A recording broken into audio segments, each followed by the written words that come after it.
it also takes off the pressure, because usually the expectancy is when you marry that your partner has to be your best friend, the most ideal parent, your best lover, and your tennis partner. And you say, what?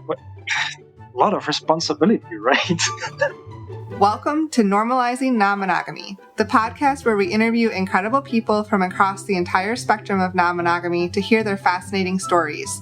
We strive to bring guests on the show who have a healthy approach to non-monogamy. However, it's important to remember that everyone does it a little bit differently, and the views and opinions expressed by our guests do not necessarily reflect our own. Additionally, we produce this show for entertainment purposes only. Please be aware that we aren't doctors or therapists. Consult a medical professional for anything regarding your health that you might learn about on the show. Enjoy!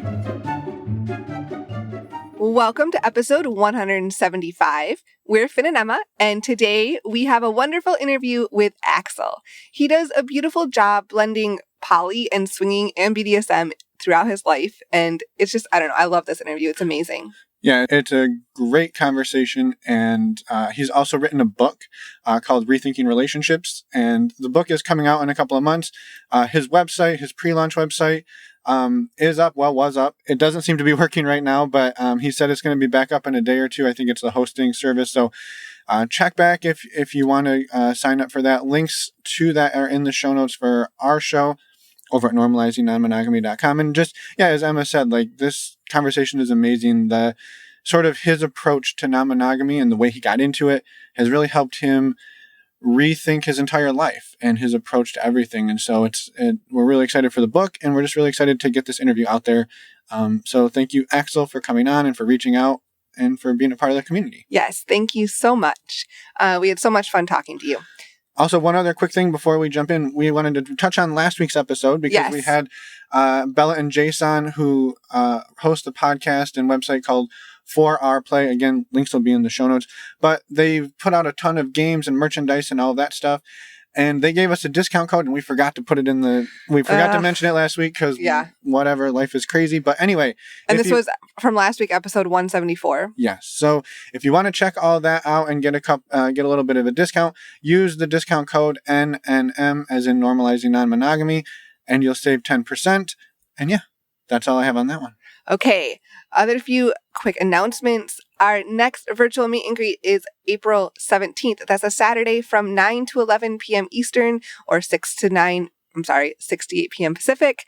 These virtual meet and greets, if you haven't joined one yet, we get everyone in a big Zoom room. We have some fun icebreakers and conversation. Then we split you up into small breakout rooms, give you another talking point, and you get to talk to people for a few minutes. Then you're brought back up to the main room, and we scramble the rooms and do it all again. We've been doing these for almost a year now, actually, and every month, and they are amazing. We've been having up to 40 to 50 people, and it's just an amazing way to meet people. And these are open to anyone. So you can just the only requirement to join is to be open-minded. So a lot of people are exploring many different levels of non-monogamy, but it's not a requirement. Yeah, and it's couples, solo people, triads, quads, whatever your dynamic is, feel free to show up as you are, who you are, and just be an awesome part of the community. And they're $10. And again, it's open to everybody. This isn't strictly for the Patreon community or anything like that. So if you're looking for a community, you're looking to meet people, check it out. They're super fun, and it's coming up in a couple of weeks. If you want to sign up, go to our website, normalizingnonmonogamy.com, and click on the Meet and Greet tab. Again, $10, open everyone. We also want to say a huge thank you to our over 160 Patreon members. Thank you so much for all of you for being part of this amazing community. We have a couple of quick dates for the Patreon calls here, and then we're going to talk more about Patreon in the outro. So the upcoming men's group call is April 20th. The women's group call is April 21st, and the Q&As are April 28th. So those dates are also on our website, normalizingnonmonogamy.com. Yeah, and again, if you're confused at what all of that is, we don't want to go into it here. We just wanted to say, if you're looking for a community, this Patreon community that we built has been incredible for us. And check it out, see if it's something for you. We're going to talk about what it actually is in the outro, but we want to get into the episode, so we're not going to talk about it here. However, before we do, we just wanted to remind people, if you're starting to get back out in the world to meet people and you're vaccinated, and that's super exciting, don't forget, it's a good idea to get tested for STIs before you start mingling and mixing up with tons of different people. The way that Emma and I do this is a website and service called stdcheck.com. We don't want to go into too much, but it is super, super easy. And it is actually way more affordable than it was last year when we were talking about this, because they dropped the price. Yeah, it used to be $199. It is now $139. Yes. But with our discount code, you get it for $129. Yes. So it's $130 for a 10-panel test. It's super fast. It's super easy. And using the links in the show notes actually supports the show financially. We get a little bit of a kickback. So thank you for that. And thank you for getting tested and keeping everybody out there safe and informed about what's going on with your health. Yes, go check it out at our website, normalizingnonmonogamy.com. And while you're there, you can go to the Contact Us page. Feel free to send us an email or voicemail. We'd love to hear from you. We respond to everyone, and we love hearing from our listeners. Also, if you want to be on the show, reach out to us too. Let us know. Yeah, that's how everybody else has gotten on the show. Yeah. So reach out, and also everything that we talk about in this episode or previous episodes will be on our website that Emma just mentioned under the podcast tab. We have show notes with full details, photos of our guests, and anything we talked about, including Patreon, STD Check, and the meet and greet. So yes, check that out. Thank you, and we will see you on the other side of this conversation with Axel. Yeah, let's go. Well, bienvenido. Good job. Axel, willkommen. How many other languages do I have to welcome you in? In German. I guess did willkommen. I got it. Oh, willkommen. Ein Händchen bitte. Yes. He's showing off all your language skills. I know. Yeah. Well, thank you for being here, and it's fantastic to meet you. You were at the meet and greet a couple of days ago, and we got a quick chance to chat, but yes. Here we are. We can do the real deal. Mm-hmm. So thank you for being here. Yeah, thank you for inviting me. Wonderful to be here. And now it's your turn to get up early. Last time it took me. You were up early, and now we're up before the sun. So we're happy to do it, though. So with that, I mean, you're coming to us from Spain. You are German descent, German born, but living in Spain. So maybe I'll stop introducing you. Let you introduce yourself.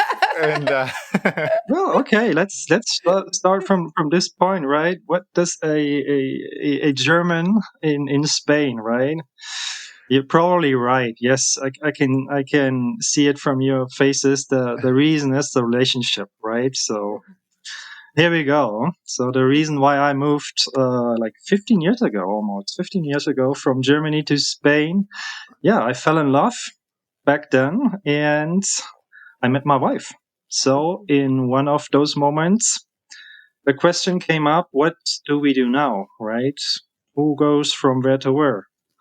So the decision was, okay, I would move from Germany to Spain, which was the beginning of a wonderful adventure. Yeah.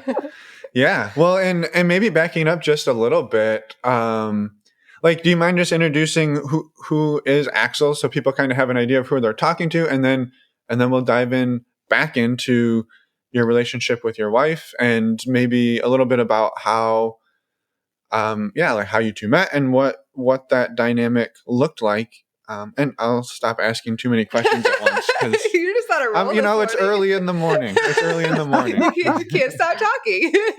Okay. Well, wonderful. So this story explains a little bit why I'm here, because I'm here as a first-time upcoming author, as a passionate, ethical non-monogamist. I'm also passionate about Japanese bondage and all kink and BDSM related stuff, but my real passion is about relationships, right? So that's the reason that brings us together here. And that's just wonderful, because I'm a huge fan of your podcast. You have amazing folks here, and actually one of your interviewees, Leah Marshall, is a common friend. So this brought us together here, and she did a wonderful interview, and that's just great. Awesome. Yeah. Well, huge thanks to Leah for putting you in touch with us. And again, we're excited to have you. Apparently, I'm so excited I can't stop talking. So, well, so here, I'll take over for a second. That's a good idea. So I'm curious. You said you moved to Spain to be with your wife. How did the two of you meet? Yes, we meet. Well, it's been a very nice story. Actually, I didn't want to go to Spain, right? At university, and in Germany or in Europe, there's the Erasmus program, which is an exchange program that allows you to study a year in another European country. So, halfway through my career, like I have a background in law, so there came an opportunity to go to Spain, a pretty unexpected opportunity. And in a question of one afternoon, I decided, okay, I'll go to Spain. Good.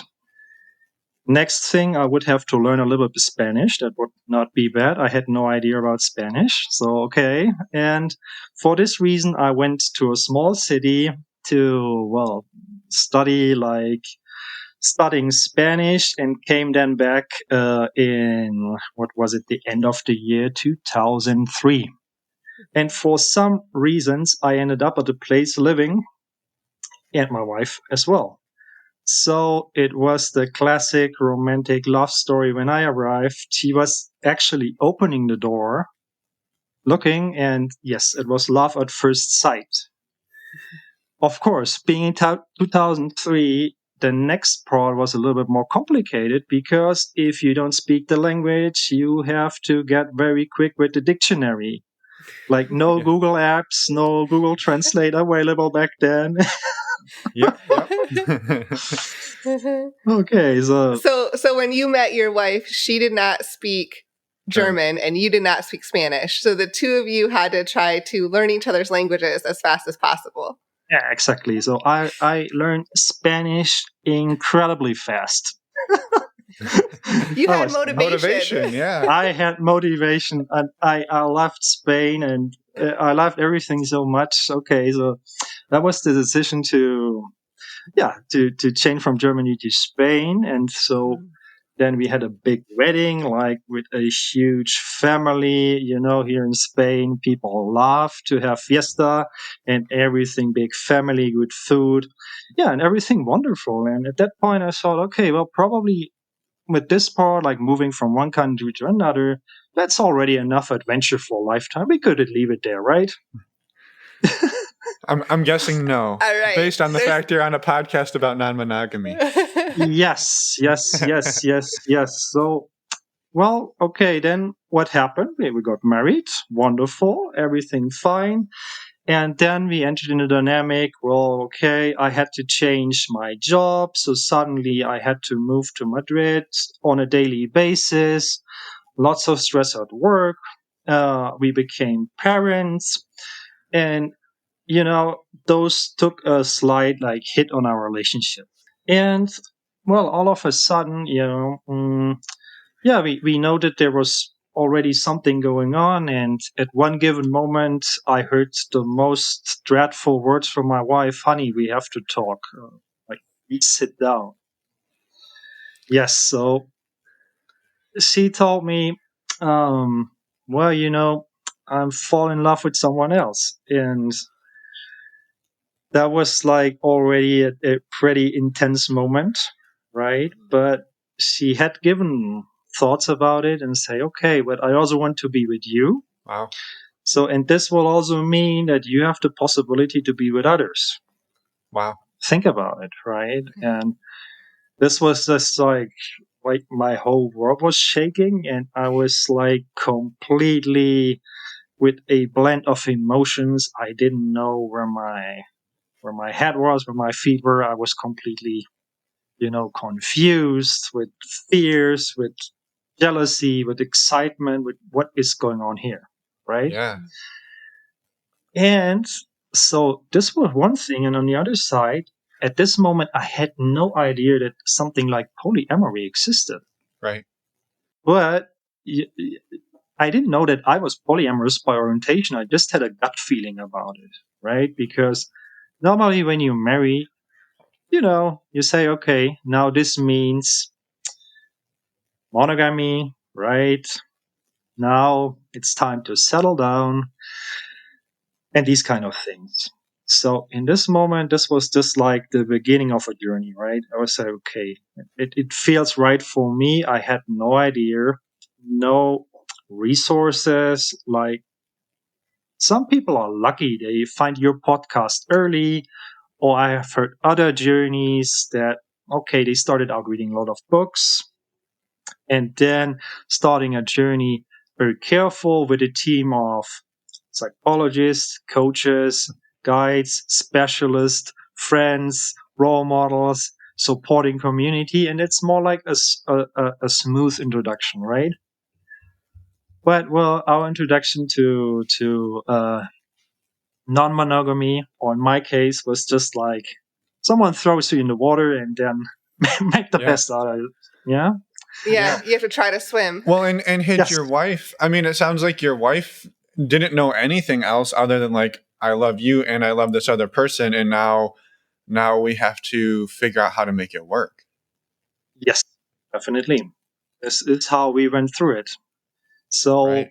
as this was a learning journey for us, and we ran into all kind of problems. I mean, you have probably experienced the same, right? Most poly folks have run into troubles with jealousy, with agenda, with this, with that. Yes. Well, how long ago did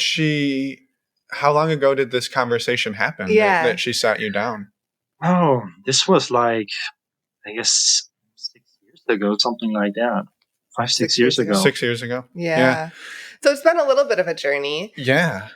Well, I guess so take us back, like to the moment you're sitting down and she says this, and you said like your world's upside down, you don't know your head from your feet. Like, where do you two go from there? Because I can't imagine this was a one conversation and now we've got it. We're going to just be polyamorous. No, this was a huge lot of conversation. First of all, trying to figure out what was going on, where are we? Then this was also a reason to reconnect, because this was the first sincere conversation we had on such a deep level in a long time. And the first time, we asked question like, where do we want to go as a couple? Where do we want to go as, before that we went on default mode, right? Mhm. Because that's just what you do, right? You get a solid job, then you find a partner, and then you marry. This is like how this is what they told us that things work, right? Yeah. Yeah. And all of a sudden you're questioning that default. Yes, and the feeling is, how can we make that work? And something that works for us. And we both were clear on that we wanted to go on, right? We wanted to go on with our relationship, that we still love each other very much, and we want also to go on as a family together, right? So that was the beginning of the journey. A lot of conversations, many, many, many ups and downs, emotional roller coaster. You know the story, right? Yeah. Well, one thing you said that I wanted to maybe see if you'd be willing to talk a little more about. You said that was the first time we had reconnected and talked deeply about something in a long time. And I think maybe that would be something I'd love to hear more about. That, like, I could see, people thinking like, your partner tells you they love somebody else, that's going to drive you apart. That's going to like push you away. She's going to push you away. It sounds like what you were saying is like, it brought you closer and you reconnected over that moment. Yes, it was a moment like a wake up call for us, right? Mm-hmm. Because before that, we went over family responsibilities, job responsibilities. We didn't even have like physical time to talk, because due to my job, I had to get up very early. I had a 4 hours commute, and I was at an office. Well, the Spanish working hours are pretty, they like to stay a long time at the office. Right. So we were too busy with surviving, actually. So we went into that kind of survival mode, and we didn't catch that dynamic on time, right? Yeah. Right. You didn't Because, put the energy into your relationship. yes. So, and this is also something like, no one tells you about this, right? They tell all you about, get married. That's wonderful. But they don't tell you that the work begins when you're married, right? When you're into a relationship. And so, yes, this was like the first time we said, okay, now it's the time to sit down, to do it. Is it correct? Stock taking to see what's going on here. Where are we? What do we want as a couple, as a person? Right. What are our goals, right? Yeah. We never had given a conscious thought about that. And that was pretty good to have that conversation and bring back the depth of our relationship, because we had that all the time, but just for the life circumstances, the external circumstances, we were drifting apart and we didn't even know that. Yeah. And it sounds like neither one of you wanted to like exit your relationship. You just needed to fix some things. Yes, we needed maybe not so much fix things, but maybe just bring them back to life, right? Yeah. Put some more energy back there. Put energy, put back the connection, and center on what's important, right? So this is also a feeling that I had sometimes at work, and say, just wait a second, right? Where I'm now at a nice office, but I'm like far away from the people I love most. So I went from one country to another to be with my wife, and I ended up in a cubicle. Okay, at some point I took the wrong exit. I don't know when. How did I end up in the cubicle, right? Yeah. For sure. Yeah. So and it goes back to that just trying to survive. Yeah. And you're doing what everybody else is doing, and that there's a comfort in that, right? There's a comfort in looking around and saying, well, everybody else is doing it. It must be okay. Yeah, I should fit in here. So what's going on? What's wrong with me? Well, why? So and from this point on, we decided to put in the hard work, because polyamory is hard work, right? You know that. The people that I know spend so much time on reading, listening to podcasts, coaching, improving on their communication skills, on everything. So actually, this is hard work, and this was also the thing we were pretty clear about. So in many cases, or in similar situations, I've seen that people tend to take the exit, right? They say, okay, didn't work, let's get divorced, right? Yeah. Well, and so for you two, that work, so now you're in a position where you have to start, let's say, watering the garden again, right?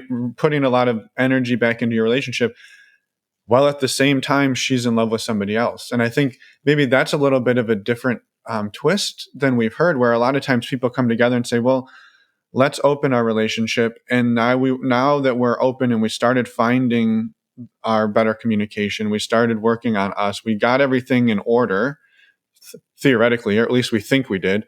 Now let's go find some other people to introduce. And you were like, there's already a new person. Yes. And now we better fix this stuff really quick. Just like I learned Spanish really quick.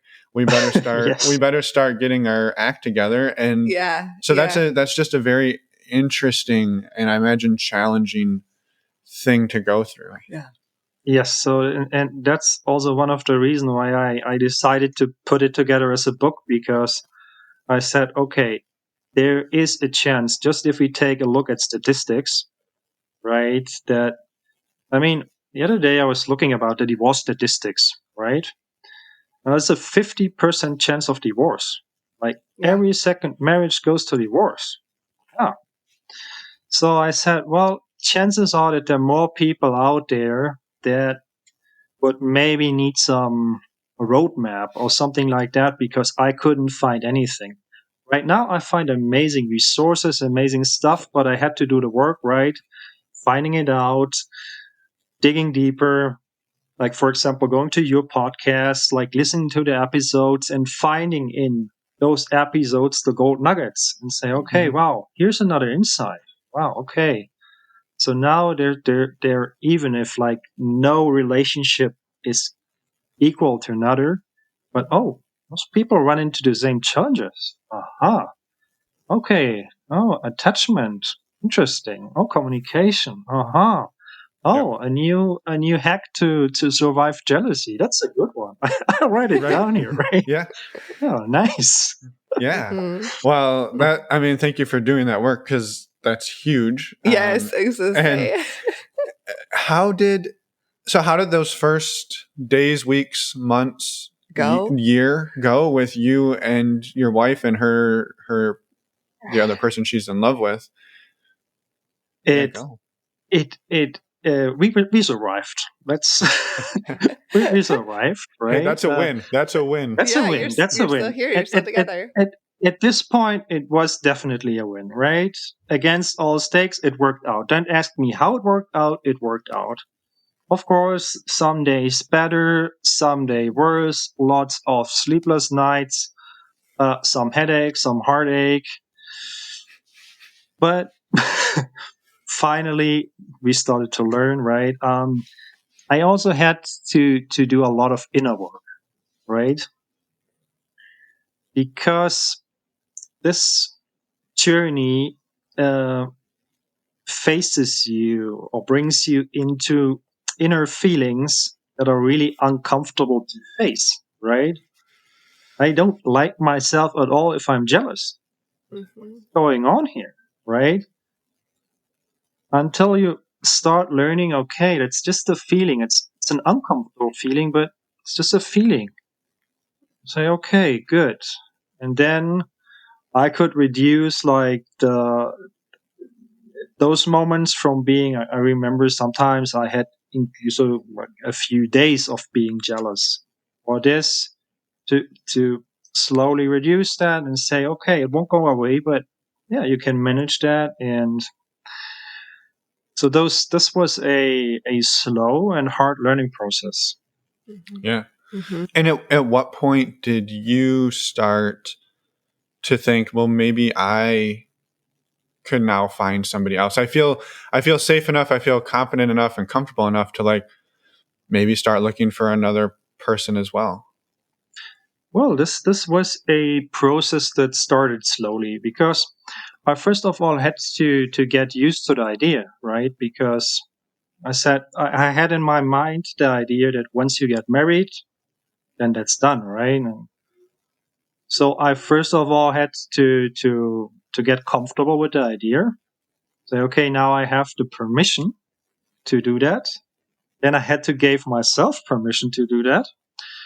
So first I just got like used to the idea, and then I started to read a little bit, learn a little bit more, and then we started to explore a little bit more the swinger community, things like that.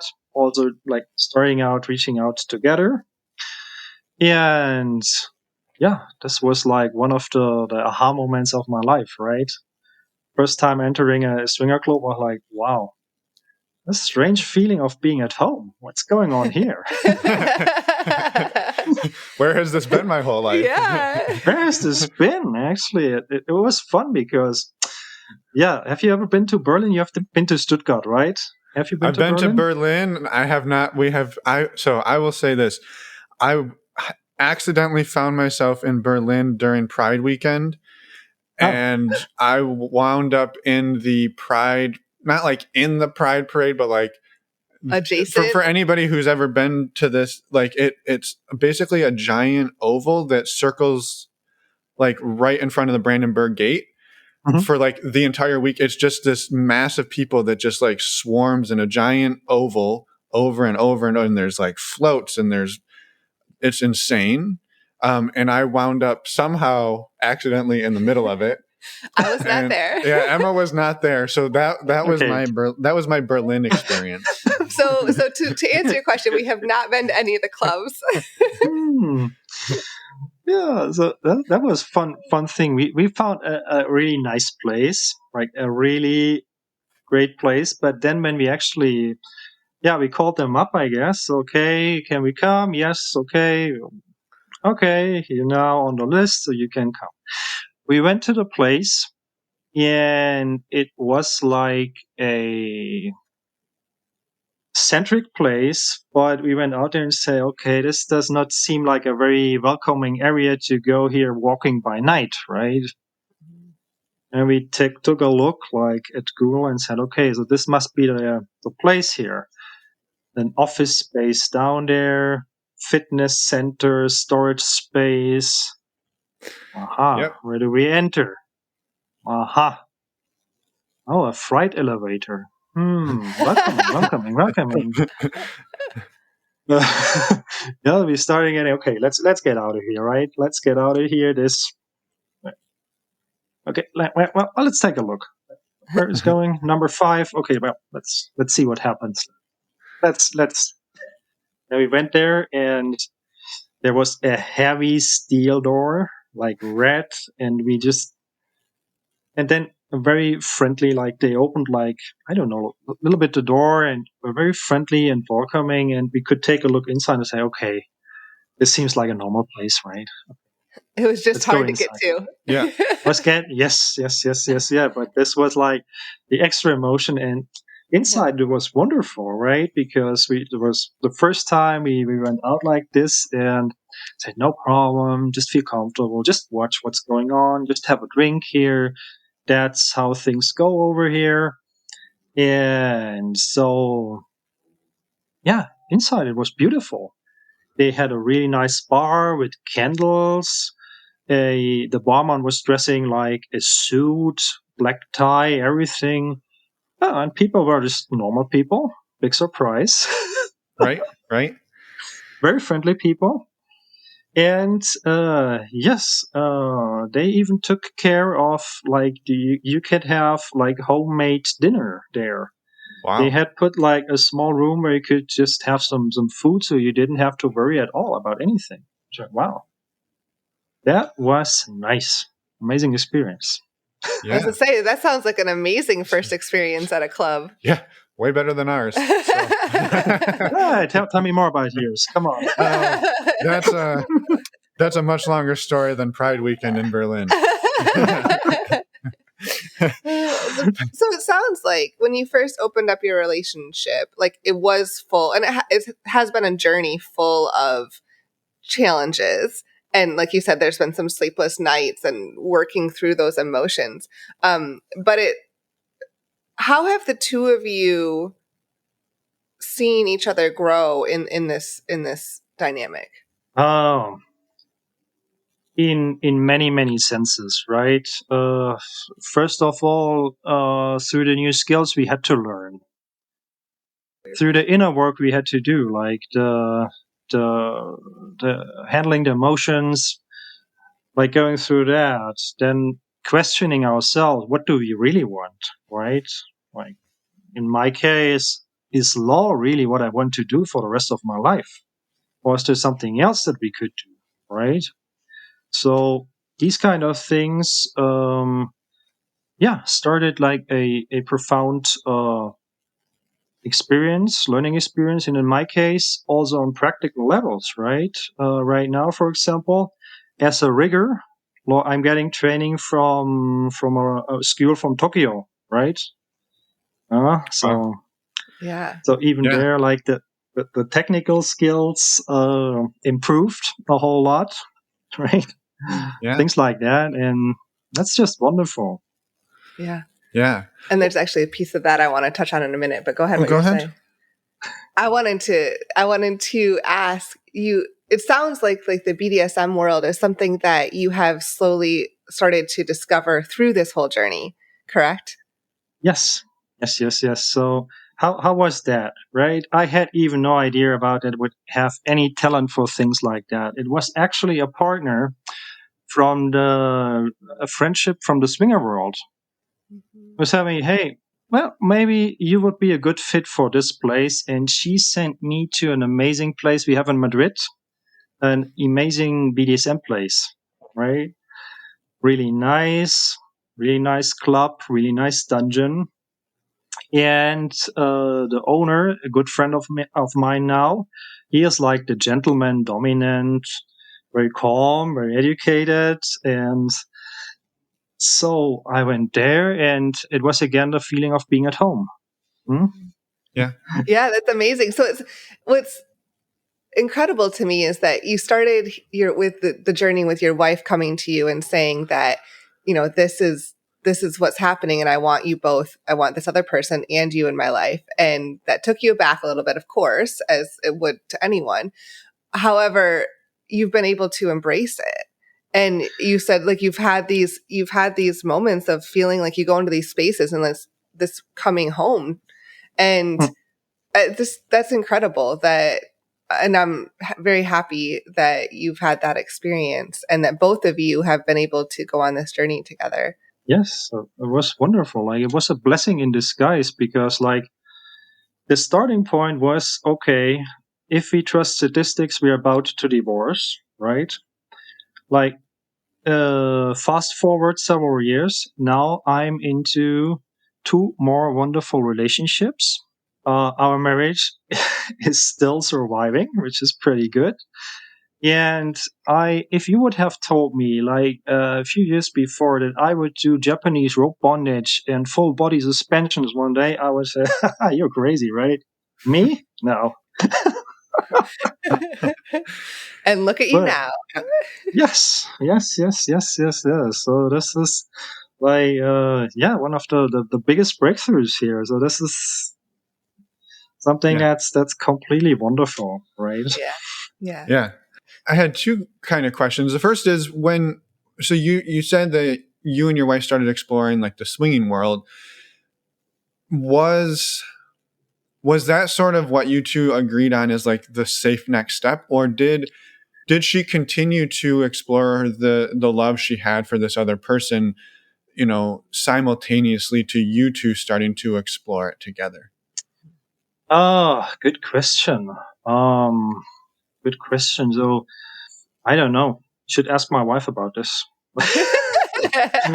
what she thinks, but as we had agreed, so this is like her personal space, so we won't dive into there too deep, right? Sure. But what I can tell you, it was at some point we tried together the swinging lifestyle. I stood more to it.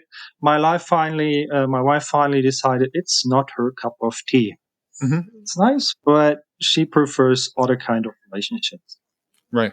And so she was probably, again, not to dive too deep into her stuff, but she, throughout this journey, you had set up a framework where she was able to continue exploring that other Yes. relationship.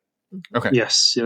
And what's also very interesting here is that we found also an effect that these relationships somehow complement and even can support each other, Mm-hmm. Yeah. right? That this is something that is also something pretty good about polyamory, right? Or ethical non-monogamy. Mm-hmm. To see how different relationship can blend, can complement, or even give the permission to live some things of your life that you don't live with your partner, right? Right. And it also takes off the pressure because usually the expectancy is when you marry that your partner has to be your best friend, the most ideal parent, your best lover, and your tennis partner. And you say, what, a lot of responsibility, right? Yeah. Yeah. No, Totally. for sure. For sure. And it maybe that actually leads perfectly into my second question, which is the phrase you used just a second ago, which was our marriage is surviving. Do you feel that it's simply surviving, or do you feel that it has improved and continues to improve and maybe is thriving? Oh, it's sorry, the surviving was not meant as this. This was just no. It's actually went even better Yeah. because we have now a ease at heart at home, right? Those things, those liberties that are just wonderful, right? Our relationship improved on so many levels. Our overall happiness improved on so many levels. Of course, like in any other relationship, there are still some times where we have slight disagreements or whatever. but overall we turned into a far better version of our relationship through this journey. Yeah. Definitely. I had a hunch, but I thought, well, I'll pick at that word, surviving, because I had a feeling you were thinking thriving. But yeah, I mean, we're celebrities, so people get nervous. I understand. Definitely, yes. Sorry, my fault here. No, I'm just kidding. So.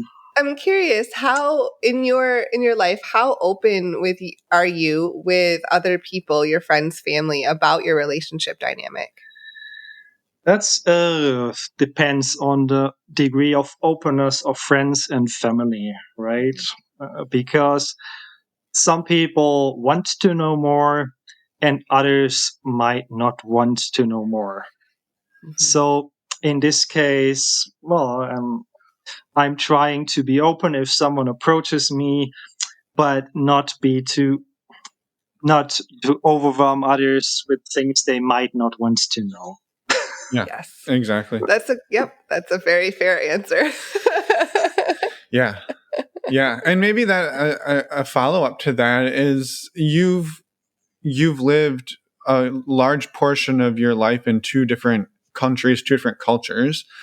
How is, or how have you seen polyamory, swinging, non-monogamy, like be accepted or embraced in both German culture and Spanish culture?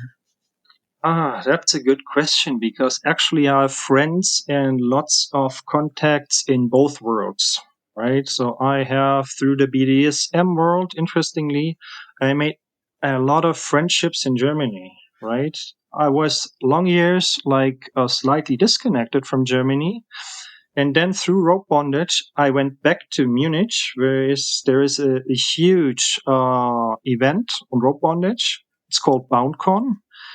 It's huge. I don't know if it will be possible this year, but it's amazing. So what I've seen is that in Germany, especially the BDSM culture is maybe more visible, more accepted, depending on where you are. Right? If you're a big city like Berlin, you're into leather. Oh, interesting. Well, nothing new for me, right? I've seen everything. I've done everything. But in the smaller towns, they still like, what is going on here, right? Yep. The Spanish culture is smaller, definitely smaller, and a lot more familiar, right? It's like a big family here. So people stay maybe a little bit under the radar. But on the other hand, the connection within the community is great. So I've also done a lot of travel here in Spain, and there are a lot of good events and things, and I made really good friendships also here in the community. Awesome. Yeah. No, that's amazing. I think it's fascinating for us to learn about what it's like in other cultures. I mean, we love to travel, so that's part of it, but it's also like, it a lot of times it's so taboo, and it's interesting to hear how it's accepted around the world and in various places. So thank you. Yeah, actually, I've written it in German for a German BDSM magazine.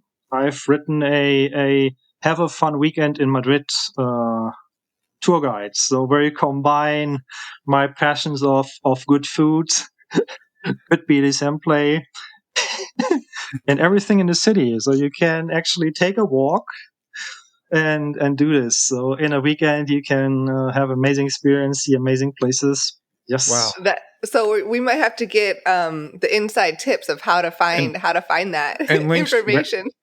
Yes, links where to that go? article, and we'll let Google translate it for us. Yeah. You don't need to bring your own dictionary this time. Right. Oh, I have to ask if it's online available, because it's still a print. It's a print magazine.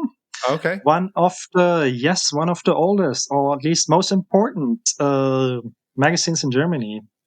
Big honor to be there published. Yes. That's awesome. Well, congratulations on that. But we can share some hints where to go. Yeah. Well, Well, next time we find ourselves in Europe, which will hopefully be someday again. Hopefully soon, but when it's safe. Yeah. Yeah. I'm excited to have an awesome connection to the communities in both Germany and Spain. And like, it's really great to hear just how your journey has progressed. And from a difficult, like that conversation, I just go back to that, like sitting down and having that conversation with your partner is just, I think that most people's heart would drop to the floor. I mean, there's no way around it.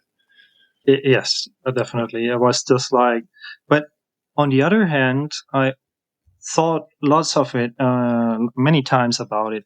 If I hadn't had a wake up call like this, was not comfortable, not at all. But on the other hand, I could have lived my life on autopilot the whole, like the next 20 years, the next 40 years. Who knows?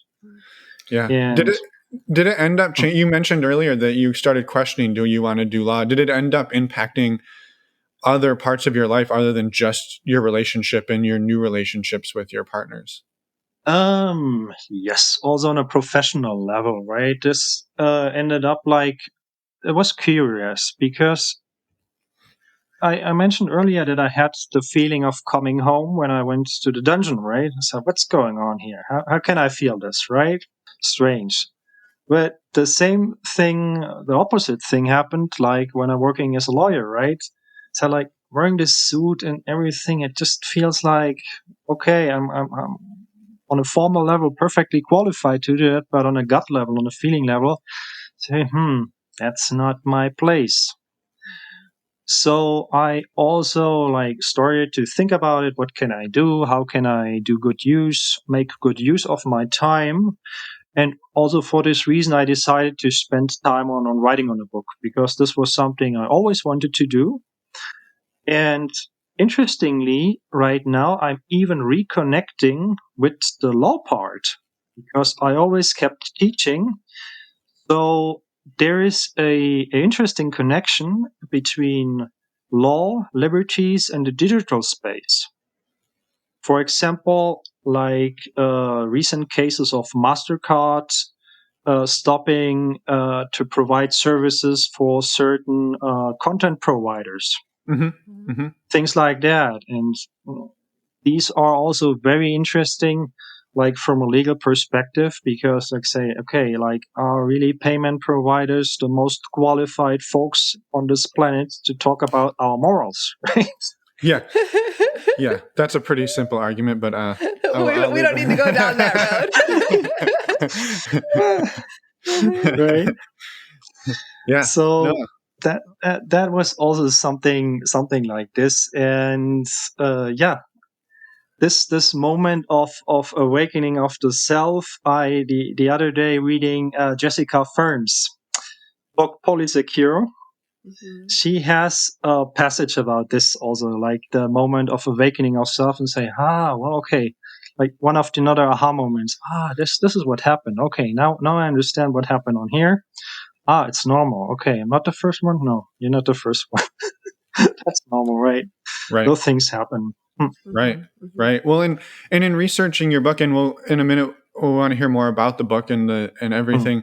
But in researching it, you said you went to the far corners of the internet and probably the library, whatever, to find resources for this. What maybe like 2 or 3 of the top resources that you found useful in like your own journey, not necessarily just for your book, but for your own like personal growth?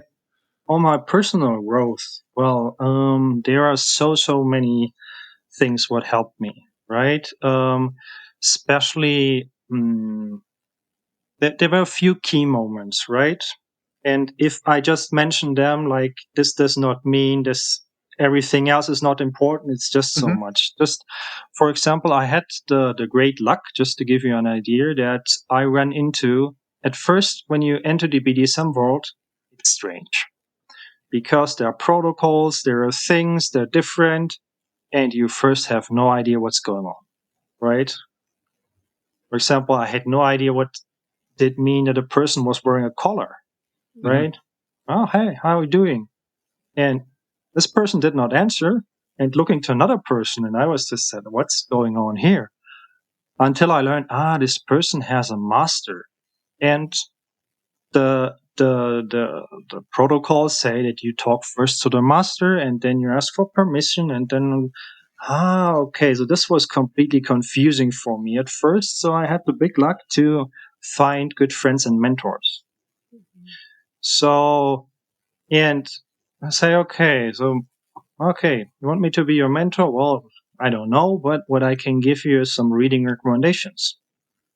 So my mentor, now a very good friend of mine, handed to me the recommendation of the new topping book to get started. So from the same authors as Ethical Slut. Okay. Yep. And it was just an eye opener. I said, wow, this is a wonderful read. That's amazing, right? And so I started to read more books. And also sometimes the most inspiring insights were like at 5:00 in the morning at the bar, right? Whiskey shot number 10 down the throat, all barriers down, and now people tell you how the real thing goes. I say, okay. So you see which effort I had to do to write the book. You see my suffering, spending all-nighters and things like that.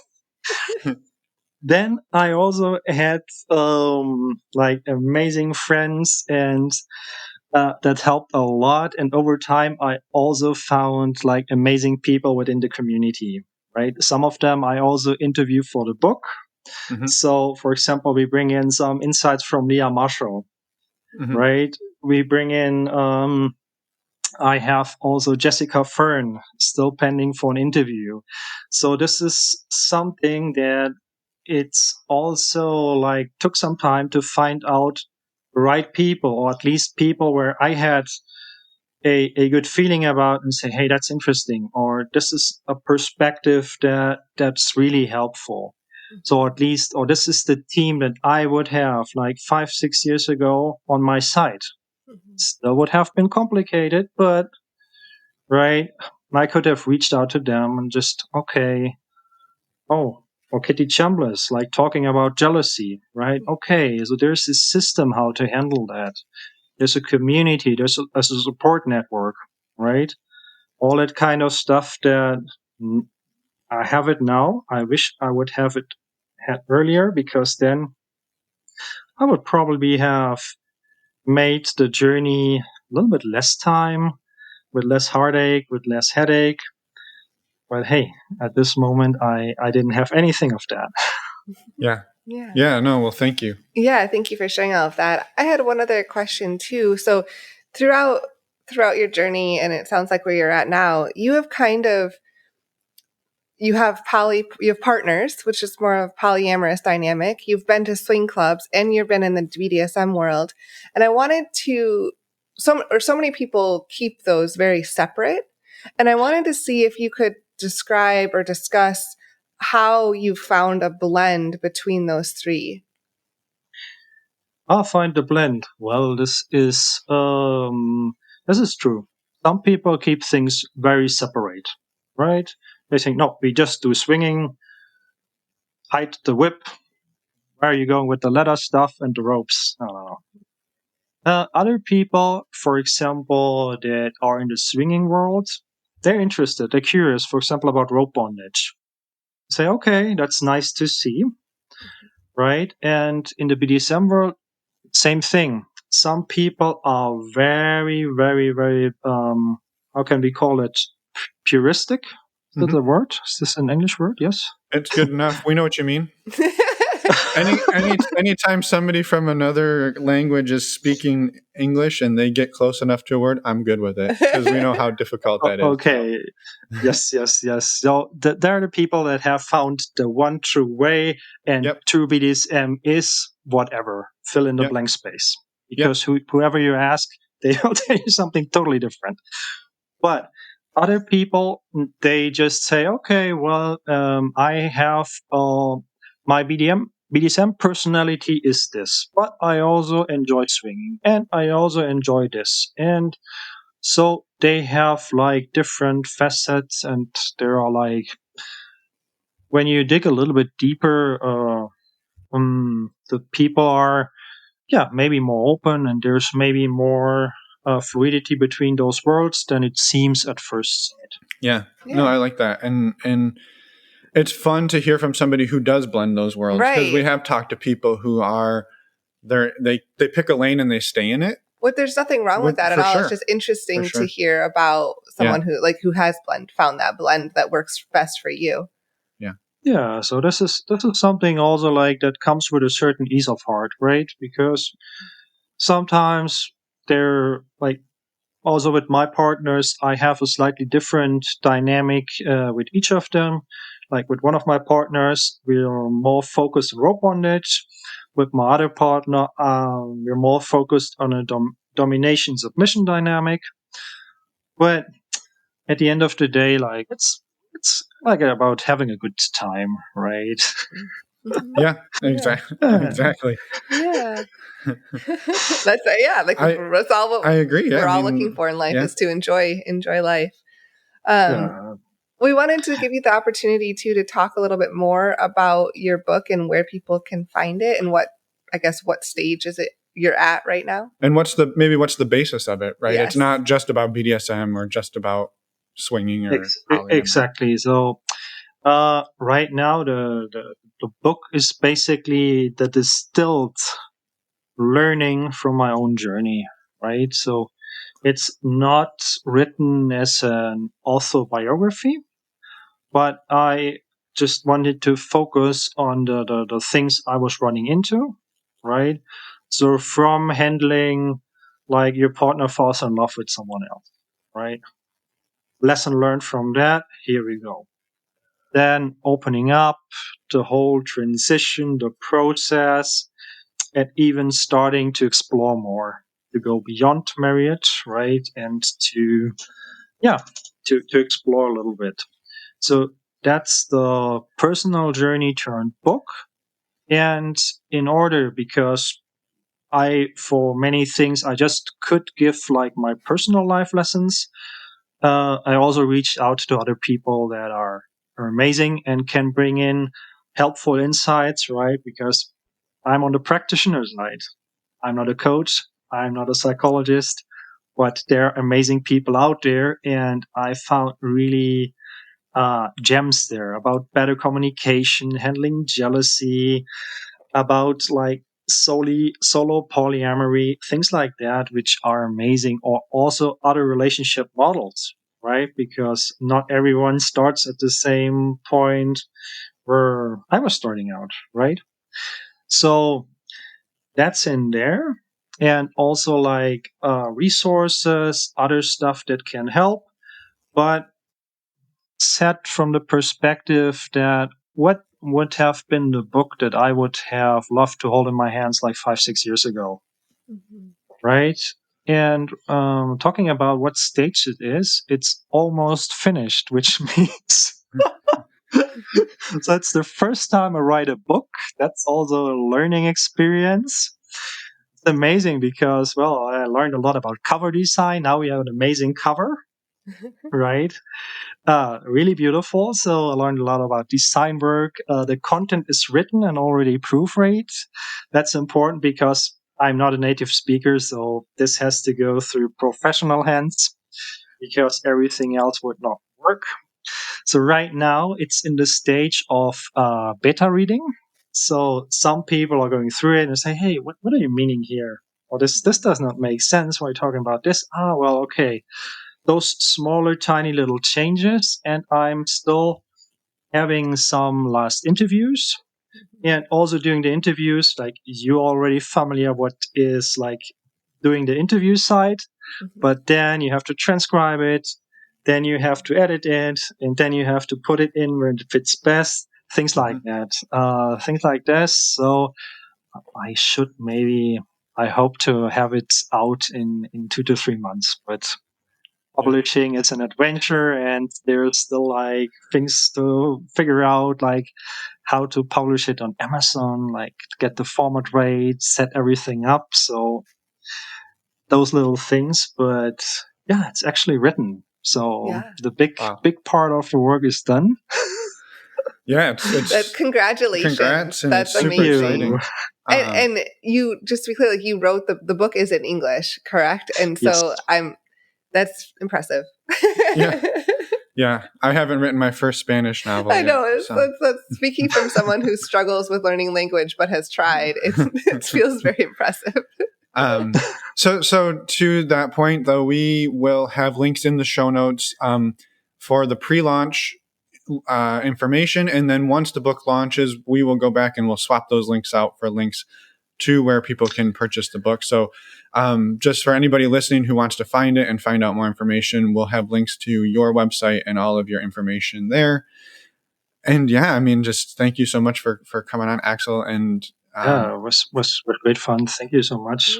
Yeah. Is there any final thoughts that you wanted to leave people with before we let you, I guess, get along with your evening, and we'll go to our jobs here because it's now time to go to work again? Yeah.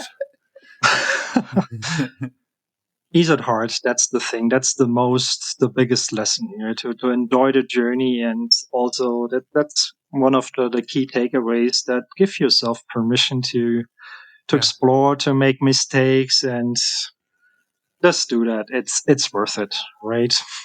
Mm-hmm. Yeah. Even when it's not easy, it's worth it. And I think that's something that we're learning every day. Yes, we are. Yes, we are. Yeah, definitely. Thank you again, Axel. It was wonderful to meet you. Thank you so much. Yeah, and we will we'll let you go, and we will be in touch. And thank you. And we're back. Thank you so much to Axel for coming on the show, reaching out to us, and just being an all-around amazing human. And we can't wait to come visit you selfishly. And for writing the book. And we got an update that it's coming out soon. He's working on it. It's in the final edit. So again, awesome. Thank you. And thank you. Yes. I have no idea what you're laughing at. I have an idea, but I'm not going to go into it. I'm giggling off. Anyway, just giggly. So, our Patreon. We got to talk a little bit about Patreon. Yeah, we mentioned it in the intro, and we said, hey, if you're looking for community, come back in the outro, and we'll tell you all about it. What it is Patreon is a website, a platform that allows content creators like podcasters like us to create communities and sort of monetize them and get support for the show. And we've used ours to build a really cool community that helps support one another.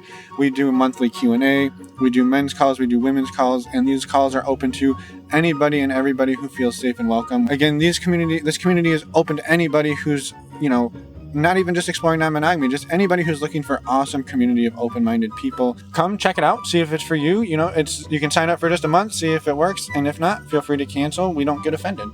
No, we don't. If you want to join, go to our website, normalizingnonmonogamy.com, and click on the Patreon button. You'll see all the tiers there and all the information. Also, just to repeat the dates for the upcoming this month's Patreon stuff. Yes, all Patreon the stuff. The Q&A, the men's call, the women's call, and also there's an ongoing MeWe chat where everybody kind of jumps in and supports each other in between the different calls. Yeah, so the men's group call is April 20th, the women's group call is April 21st, and the Q&A is April 28th, 2021. So again, go to our website, normalizingnonmonogamy.com, click on the Patreon button, and while you're there, go sign up for the virtual meet and greet. That's going to be on April 17th, and that's $10 and open to anyone that wants to join. You just have to be open-minded. So come join us for that, and contact us too. We'd love to hear from you. Send us a voicemail, send us an email. Yeah, let us know how we're doing. We're coming up on almost 3 years. Almost, not quite. Like 2 more weeks. Yeah, a few more weeks, and we'll be 3 years. Wow. So congratulations to us, and congratulations to all of you for listening for 3 years. Yeah. And we wouldn't keep doing it if we weren't getting the feedback we did, or we have, and awesome support from the community. So just thank you to everybody, and let us know how we're doing. We love to hear from everybody, and just thank you. I'm just throwing the thank yous out to everybody. Yeah, you are. I'll shut up now. Thank you. Oh, thank you for shutting up. Yes, well, to you and to them. Next week, Wednesday, normal episode, we have a beautiful conversation with the hosts of the podcast Two Hot Wives, Ams and Kat. Yep. And we will see you all next week for that. And we're excited for that. And we'll, maybe even before then, we'll see you in the Patreon community. Yeah, come check it out. Bye, everyone. Thanks for listening.